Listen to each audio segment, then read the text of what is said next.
Okay, so this is a quiz that I watched Mr. Reption take in a recent video that he did. I decided I was going to take it to, for myself and explain the reason for some of my answers. My computer, frankly, is a piece of crap, so the easiest, the easiest way for me to do this is to point the camcorder in a general direction of the TV screen. But yeah, anyway, so many women have a quality of purity that few men possess. Something you'll notice about this, these questions, is that they tend to generalize to the point where they make little sense. And this one I have a particular problem with because define purity in this context.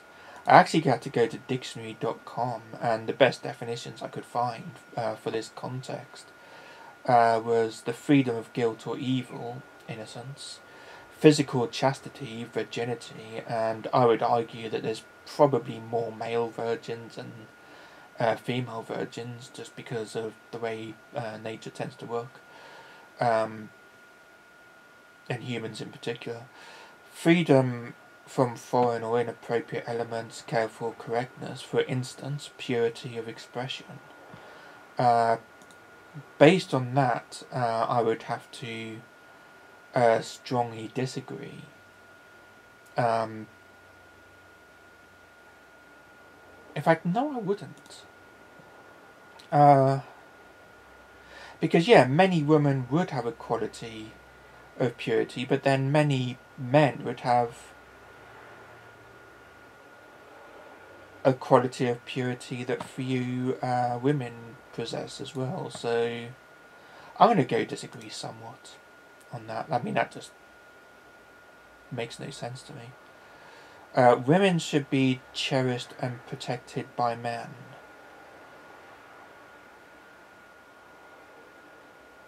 So women should be cherished and protected by men. I mean, exclusively. Based on the way most of these are worded, I'm going to assume that they mean exclusively. So women should be cherished and protected by men and not the other way around. Otherwise, you would say humans should be cherished and protected by humans, wouldn't it? So I disagree with that one. Women seek to gain power by getting control over men. Now this is what I'm talking about. If it said some women gain power by getting control over men, certain types of women, SJs, for instance, then yes, I would absolutely agree. But that's not what it says. It says women in general. Like, it's basically saying all women seek to gain power, like this is, part of the definition of being, like, if you don't do that, you're not a real woman. So I strongly disagree with that. Every man ought to have a woman whom he adores. I wish there was something, above disagree strongly. I mean, isn't that slightly homophobic? Every man ought to have a woman who he adores. Bugger you. Every, unless you count mothers, everyone should have a mother that they adore. These questions are... I don't think that's what it means. Men are incomplete without women. Women exaggerate problems they have at work. Again, this is... a lot of women do that, but no, I mean, that's so badly worded. Because would I say that women on the whole do that? Kind of. I mean, I would say that it's almost certainly a noisy minority that do that. For instance, I think this thing about the women who was who had her butt tapped at work, and she won 2,000, £2,000 or whatever the hell it was. I think that was a. I don't know the details of the case, but just going from what I've tried to look it up as well, but just going from what I do know, I think that's a bit of an exaggeration. There was a time when having your butt smacked was just a friendly gesture, just like having your hand shaked, and it wasn't sort of a sexual thing at all. Of course, it would be another thing if he literally put a hand up her skirt and started, if he was clearly a sexual gesture, if he had a history of sort of, a habit of doing this and just to women, and that kind of thing. So I don't know I don't know the details, but just on the just based on what I do know about the case, I don't think that just giving a woman a friendly tap, on the arse to say well done, or to say hi if if you're friends with them or whatever, or doing that to anyone, I don't think it's I don't think it's necessarily a huge problem. So I think that problems that women have at work are greatly exaggerated on the whole, but the way this is worded, women exaggerate problems at work, is false, because just from my experience, a majority of women don't do that. So once a woman gets a man to commit to her, she usually tries to put him on a tight leash. This is the question the one I was talking about.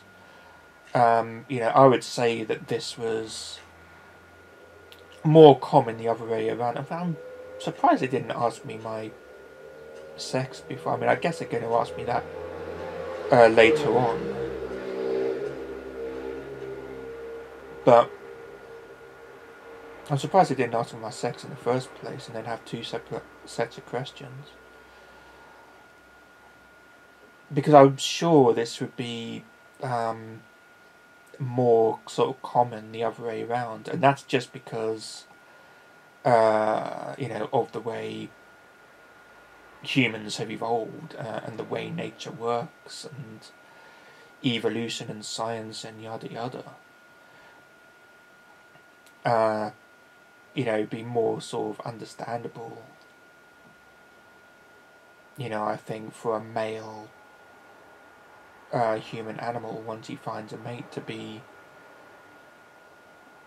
to want to protect that mate as if they were property, almost.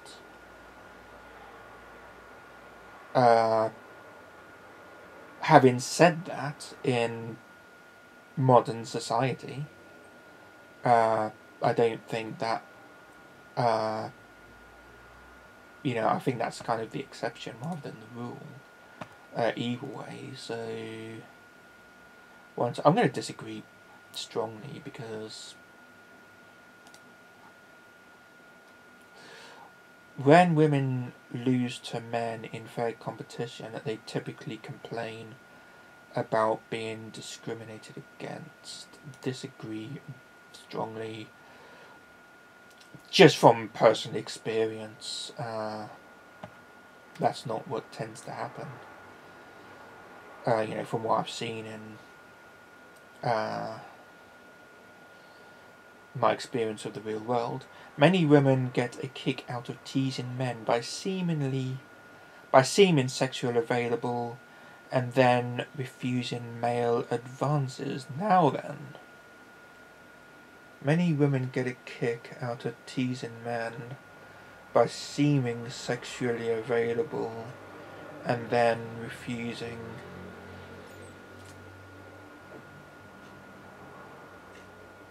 male advances. This might be technically true again because of, just because of the way nature works. I mean, we're basically talking about the and if you look at the way courtship works, when it comes to canines or squirrels or like that, or various other species, and then if you're going to put that into a human context, I mean, when I was watching the video that Mr. Epstein was doing, I was thinking about the film Crest for Fire, and thinking about how those characters sort of behaved, because, I think that's the best and simplest expectation of how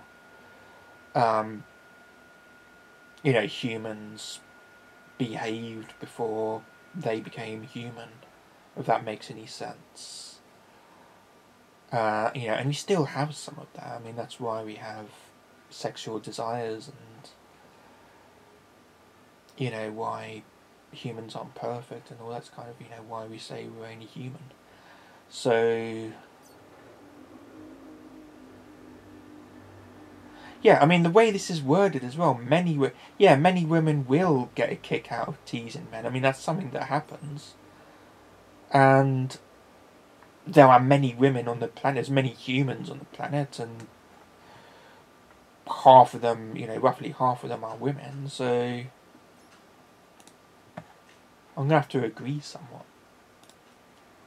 Women, compared to men, tend to have superior moral sensibility. Fuck you.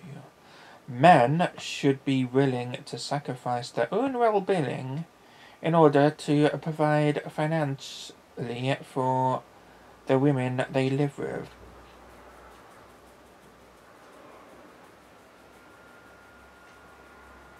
This is one of those ones that is worded in such a way that, it's difficult to know what to write. I mean, like Mr. Repsidian kind of said, it'd be nice if there was a pass option or a completely neutral option, because it's like, yes, in the context of if, I mean, it's a whole sickness or in health thing, if the woman becomes sick, if a man marries a woman,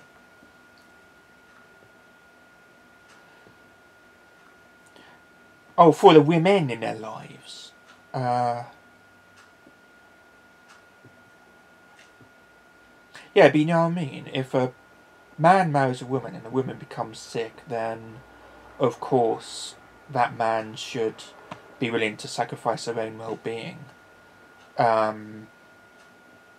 to provide financially for the women, for that, for their wife. And, the same if a family member gets sick, or a good friend gets sick, or somebody gets sick and they've got no one else, we should look out for ourselves. But of course that, that's a go, gender should be irrelevant in that case. But, reading this again, men should be willing to sacrifice to provide financially for all of the women in their lives, their sister, their mother, their girlfriend, the woman next door, their best friend's girlfriend, their dog if, they happen to have a bitch. in which case they should obviously provide financially for their dog. But anyway, feminists are making unreasonable demands of men. Define feminist. Okay, I agree slightly, because I don't think feminists are. I think the third wave feminists, the SJWs, are. But I don't think they represent all feminists or any feminists. But at the same time, I'm going to say disagree slightly. What is your gender identity? You'd have thought this would be question 1. What is your gender identity? Other. Please identify your age range. That would be that one. Do you live in the United States? No, I do not. What is your level of education? Some college. Please identify your household income. Certainly less than that. I think it's in dollars. I'm in England. So I'll be 50. I'm still less than that. Your score 1. Jesus Christ. I'm a hostile sexist as well. Hostile sexist describes behaviour that overtly threatens, intimidates and abuses women, especially those who defy male-dominated power. Oh, wait a minute.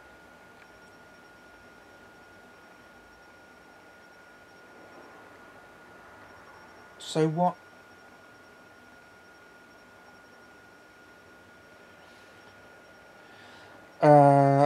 Benevolent sexism perpetuates gender-based prejudice more subtly, feeding the notion that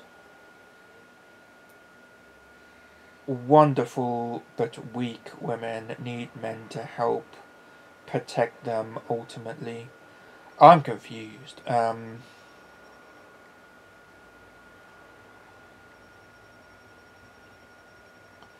is that a good thing or not? So,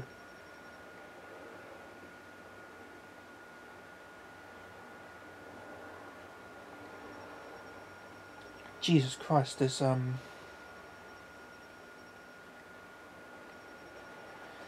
this score makes no sense. I mean, this is precisely what Mr. Obsidian got. I'm not really surprised about that. You know, answers are kind of similar. I just disagree with some of the, slightly with some of his reasoning. I think that means I'm less I'm less of a hostile sexist than the average man. And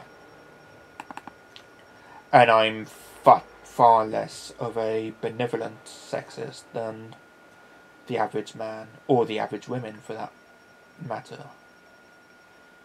I think that's what it means. Like, the higher your score, the more sexist you are, either hostile or benevolent. So, yeah, hip hip hooray. So I guess the quiz wasn't that bad after all. It's just a shame that some of the questions were kind of written in such a way that you had to sort of try to interpret them as best you could. So,